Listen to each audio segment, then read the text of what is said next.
जी Imran Faridi series part 27 chapter है भूखा भूत। फरीदी का काफ़िला कोटे की ज़ियारत गाह की तरफ चल पड़ा था। ये लोग घोड़ों पर सफ़र कर रहे थे और इनके लिबास मुकाबी बाशिंदों के से थे। फरीदी ने अब तक किसी को नहीं बताया था कि पिछली रात को इतनी देर तक कहाँ रहा था और इस चीनी का क्या हुआ, जिसकी मौजूदगी की इत्तला पर वो डाइनिंग हॉल गया था। धूप तेज़ होने के बावजूद ये सफ़र तकलीफ दे नहीं था, क्योंकि तो बुलंदी पर होने की वजह से सर्दी रहता था। बुलंदी पर ना होता तो थोड़ी देर ही चलने पर इनकी ज़ुबानें निकल पड़ती, क्योंकि इक्वेटर इस्तवाई खत्ते में है, यानी इक्वेटर में। तारिक का सियाना अफला उसके कंधे पर सवार था, इसलिए राह में मिलने वाले मुकामी बाशिंदे हाथ उठा कर उसे ताज़ीम देते थे। रोज़ा एक अच्छी शय सवार थी और हमीम उसके घोड़े पर बैठने के अंदाज पर बड़ी देर से मरमिटने का इरादा कर रहा था। वो फरीदी के साथ ही चल रहा था। रोज़ा आगे तारिक के साथ थी। पिछली रात फरीदी ने खुद ही अमीन को मुखातिब किया। वो चीनी मेरी समझ में नहीं आ सका, क्यों? हो सकता है गैर मुतल्लिक आदमी रहा हो, और आप इतनी देर तक कहाँ रहते उसके ताक़ुब में? वो कहाँ गया था? एक चीनी दंदान सास की दुकान में। दो ही सूरतें हो सकती हैं, या तो मैं कोई गैर मुतल्लिक आदमी था, फिर तैनलैन की तरफ से इसलिए यहाँ छोड़ा गया था। हम लोग यहाँ उलझाए रखे। गैर मुतल्लिक आदमी को सही दिमाग मालूम नहीं होता, क्योंकि मुझे खौमोखा शहर के चक्कर लगा रहा था। हाँ, यूँ ही बेफ़ायदा, कभी यहाँ कभी वहाँ, कभी इस दुकान पर खड़ा, कभी उस दुकान पर।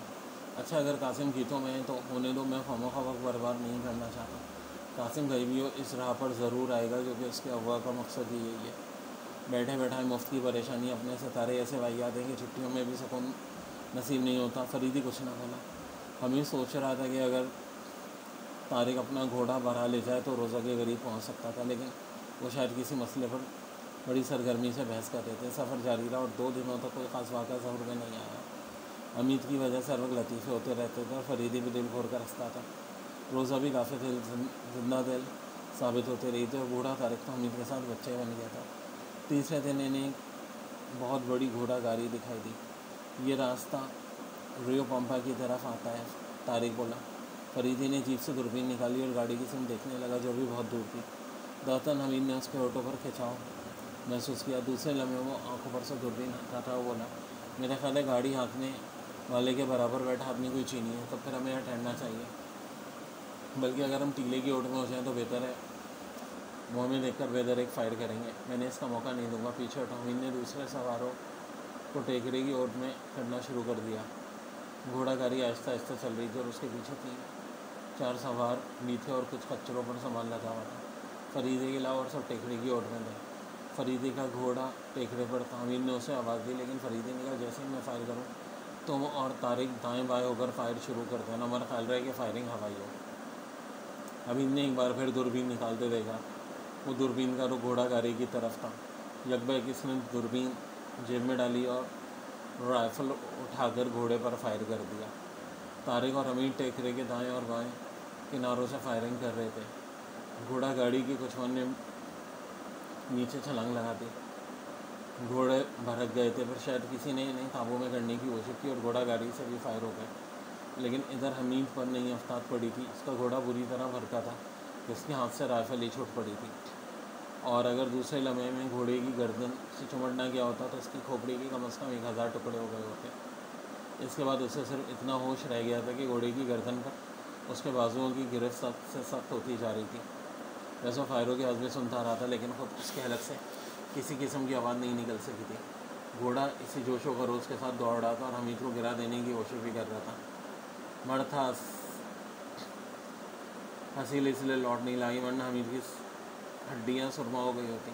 हमीद ने लाम को झटका दिया और घोड़ा बेचरापोशा इसी तरह चलने लगा जिधर वो उसे ले जा रहा था। हमीद ने उसे एक दर के तने से भाग दिया। उसका दिल तो ये चाह रहा था कि जहन से लटके हुए थैले से चाबुक निकाले और उस पर बरसाना शुरू कर दिया, लेकिन फिर सोचा कि अगर वो इसके खिलाफ कोई इंतकामी कार्रवाई कर बैठा तो क्या होगा। अच्छा साले, हमीद एक तवील साहब लेकर बोला, मैं तुम्हें अपनी खुश अखलाक़ी से ज़ेर करूँगा। और फिर हमीद ने सचमुच खुश अखलाक़ी का मुजाहरा किया। उसकी गर्दन थपथपाई और चमकारता रहा। वैसे उसकी बदहवासी भी पूरी तरह ज़ाहिर नहीं हुई थी। इसमें हमीद के जहन में ये बात आई थी कि घोड़े को ज़्यादा तो मक्खन लगाना चाहिए। लिहाजा उसने ज़हन उतर कर बाकायदा तौर पर इसकी मालिश शुरू कर दी। हालांकि खुद उसका जोड़ ढीला होकर रह गया था, इसलिए उसे ज़मीन पर गिराकर कुछ देर तक बेसूद पड़ा रहना चाहिए था। वो बेचारा उसे क्या करता है कि जोड़ के साथ दिमाग के स्क्रू भी ढीले हो गए थे। इस वक्त इसे कतई याद नहीं था किस पोजीशन में कुछ देर पहले कहा था और कहाँ पहुँचा। दूसरी बार सही रास्ते पर लग भी सकेगा नहीं। कुछ देर बाद उसे होश और बुखलाकर चारों तरफ देखने लगा। अब उसके फरिश्ते भी अंदाज़ा नहीं लगा सकते थे कि घोड़ा उसे किस रास्ते से चला आया था। अमीन सर बुखार कर बैठ गया। अब तो उसका दिल चाह रहा था कि घोड़े को गोली मार दे, मर चुके। अभी उसे अपने अखलाक से मुतासर करने की कोशिश करता रहा था, इसलिए उसका हाथ ओस्टर की तरफ ना चाहता सका। लेकिन अब वो क्या करेगा? सवाल ये था कि किसी बहुत बड़े बेरिए का फैला हुआ मुँह, उसकी पुछ पर एक टुकड़ा था और उस पर से दो आदमी इसकी तरफ दौड़े चले आ रहे थे। इनके हाथों में कुल्हाड़ियाँ और बड़े बड़े पत्थर थे। अमीन बिदक कर भागा, मगर उसका मुकद्दर ही अच्छा था कि दोनों पत्थर इस पर नहीं पड़े। अमीन ने मुड़कर फायर किया और एक चीख सन्नाटे में गूंजी। दूसरा आदमी भागकर टेकरे की होट में हो गया। उसका साथी चश्मे के किनारे पड़ा तड़प रहा था। अमीन ने अंधाधुन फायर टेकरे पर झोंक मारे। वो दरअसल खाइफ था कि जंगलियों से उसकी रूह फना होती थी। वैसे अगर उनकी तादाद 2 के बजाय 10 भी होती और वो आम आदमी होते तो परवाह नहीं करता। हमीद ने रिवॉल्वर को दोबारा लोड करना चाहा, लेकिन मौका ना मिल सका क्योंकि जंगली ने टेकरे के ओर से दोबारा उस पर छलांग लगाई। हमीद फिर भागा। वो अपनी पूरी कुव्वत से दौड़ रहा था, लेकिन रिवॉल्वर उसके हाथ में था। जैसे उसने हॉस्टल में ठूसने की कोशिश की, जंगली को उठाया ताने में उसके पीछे दौड़ रहा था। हमीद घोड़े से दूर नहीं जाना चाहता था। उसे डरता हो कि फिर रास्ते ना चला जाए। लिहाजा हमीद ने एक लंबा चक्कर लाया। ऐसा कि इसके रो में गोया पर लग गए थे, लेकिन वो जंगली भी कम तेज़ मालूम नहीं होता था। हमीद जब भी मुड़ता उसे सर पर ही पाता और फिर उसके कुल्हाड़ी की ज़ोर से बचने के लिए उसे दौड़ते ही छलांग लगानी पड़ती। बाहर खाली जाता। जंगली एक जगह ठोकर खाकर गिर पड़ा और फिर उसके संभलते संभलते हमीद उसके साथी की लाश के करीब पहुँच गया। दफतन एक ख्याल बिजली की तेज़ी से हमीद के जहन में आया, ये कि भीड़ बढ़ी जाना चाहिए वरना मुमकिन है इस तरह भागा दौड़ उसे दूसरी दुनिया की सैर कराते। उसने बड़ी फुर्ती से मुर्दा जंगली का कुल्हाड़ा उठा लिया। उसके हाथ में कुल्हाड़ा देखकर जंगली की रफ्तार सुस्त हो गई और अपना कुल्हाड़ा तब आहिस्ता आहिस्ता बढ़ने लगा। उस वक्त उसकी आंखें बिल्लियों की आंखों की तरह चमक रही थी। हमीद ने कभी ख्वाब में भी कुल्हाड़ा नहीं चलाया था। हमीद खाइफ था और जंगली को मार डालना भी चाहता था। इसी जज्बाती कश्मकश ने उसका लिया ही बिगाड़ दिया था। आंखें फैली हुई थी और दांत निकल पड़े थे। शायद जंगली ने भी उसकी ज़ाहिरी हालत से कैफियत से अंदाज़ा लगा लिया था, इसलिए जंगली के होठों पर एक वहशियाना सी मुस्कुराहट नजर आई। यह गए एक जंगली ने उछलकर हमला किया और हमीद बुलबुलाता हुआ पीछे हट गया। इत्फाकन जंगली ने अपने साथी की लाश से ठोकर गई और मुंह के बल नीचे आया। फिर हमीद को नहीं मालूम था कि किस तरह उसका कुल्हाड़ा उसकी पेश में बेबस हो गया, जैसे वो दूसरे बार के लिए नहीं उठ सका। जंगली किसी भैंसे की तरह टकरा था, वह सीधा खड़ा हो गया। कुल्हाड़ा अब भी उसकी पेश में बेबस था। हमीद फिर भड़क कर भागा। जंगली से अंदाज में खड़ा था। वह अंधों की तरह 2-4 कदम उठा और फिर ढेर हो गया। कुछ दूर चलने के बाद हमीद को फिर ढकल आई और वो मुड़ा फिर रुक गया। वो आंखें फाड़ कर इन लोगों को देख रहा था। आखिर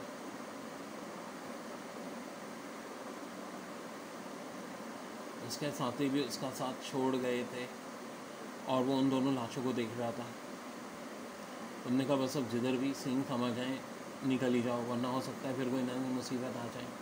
वो जाता भी जिधर जाता उसे ख़तरे से दो चार होना ही पड़ता। उसे तना देखकर एक सड़ा सा कुत्ता भी शेर की तरह झगड़ सकता था। फिर क्या करना चाहिए? वो यही सोचता हुआ इन दोनों लाशों के करीब पहुंच गए। इनकी रंगत तांबे की सी थी और इनके जिस्म पर सिर्फ पजामे थे, अजीब वजह के पजामे। हमीद ने बड़ी फुर्ती से अपने कपड़े उतारे और इनमें से एक का पजामा पहन लिया। अपने कपड़े घोड़े की सेंध से लटके हुए थैले में ठूस दिए। फिर दोनों लाशों को बारी बारी से खींचता हुआ चश्मे के किनारे ले गया और इन्हें पानी में धकेलकर घोड़े की तरफ पलट आया। अब वो भी एक जंगली मालूम हो रहा था, मर नहीं। मतलब उसकी सुर्ख सफ़ेद रंगत कहाँ छुप सकती थी? उसे फ़ौरन इसके मुताबिक एक तरकीब सोची। फिर वो चश्मे की तरफ आया और किनारे से खींचकर उठाकर अपने जिस्म पर मरने लाया। सर पर इतनी मोटी तह जमा ली कि उसके नीचे बड़े बड़े बालों के गुच्छे मालूम हो रहे थे। ऐसी सूरत में भला चेहरा भी को छोड़ने की जैसी देखते ही देखते अच्छा खासा भूत बनकर रह गया था। वह घोड़े पर सवार होकर एक तरफ भाग निकला। अमीर सोच रहा था कि जंगलियों में गूंगे भी होते रहेंगे और फिर उसे तो इस शायद में वो पागल ही समझेंगे। घोड़ा एक संग दौड़ता रहा। उसे कुछ दूर बाद एक बस्ती नजर आई जो मुख्तलिफ़ किस्म की झोपड़ों पर मुश्तमिल थी। अमीर ने फ़ौरन ही रास्ता काट दिया। खुद से वो दूर ही रहना चाहता था। किसी से मिटभेड़ हो जाती तो फिर गूंगा और पागल तो था ही। कुछ देर बाद उसे शिद्दत से भूख मालूम होने लगी, मगर उसके पास पानी की 3 बोतलों के अलावा कुछ नहीं था। इन किलों में उसने बकरियों की शक्ल के कुछ जानवर देखे थे। उसने सोचा कोई नजर आया तो उसे रिवॉल्वर से शिकार करने की कोशिश करेगा। घोड़े को जिधर भी मुस्ता ज़मीन मिलती थी भाग चला जाता था। न हमीद को ना ऐसा कोई परिंदा दिखाई दिया, न जानवर जिससे उसके पेट की आग बुझ सके। शाम हो चली थी और घोड़ा यकसा रफ्तार से दौड़ रहा था, लेकिन वो उसके काबू में था। अचानक एक जगह से घोड़ों की टापों की आवाज़ सुनाई दी। अपना घोड़ा रोक दिया। वो आवाज़ के सैम खान धांसा लगाने की कोशिश कर रहा था। दरअसल उसे सवार नज़र आ गए, बहुत दूर भी नहीं थे और मौजूद भी मालूम होते थे, यानी सिर्फ पजामों में नहीं थे। अमीन खुश हो गया, उसके साथियों के अलावा और कौन हो सकते थे। लेकिन अमीन ने सोचा वो इसे अपने पहचान ना सके, नहीं कि बिना पर कहीं फायरिंग ना शुरू कर दें। ऐसा उसने लगाम को दांतों में दबाकर अपने दोनों हाथ ऊपर उठा दिए। सवार गरीब आ गए। उन्होंने अपने रिवाल्वर निकाले और उसके गिर्द हल्का बना रहे थे। अमीर ने आंखें फाड़कर देख रहा था। उसे घोड़े पर कासिम भी नजर आए, लेकिन दूसरे लोगों में से एक भी चीनी नहीं था। ज़्यादातर सफ़ेद फॉर्म थे। एक सफ़ेद फॉर्म लड़की भी थी और कासिम के अलावा 2 मशरक़ी आदमी थे। ही कासिम एक आदमी के छाने पर हाथ मारकर हंसता सा रहता हुआ मुस्कुराता हुआ बोला। फिर बोला, प्यारे खालाजात, देखो साले को बिल्कुल भूत मालूम होता है। वो हमीद को नहीं पहचान सका था, क्योंकि हमीद के चेहरे पर चिकनी मिट्टी की तह जमी हुई थी। पार्ट 27।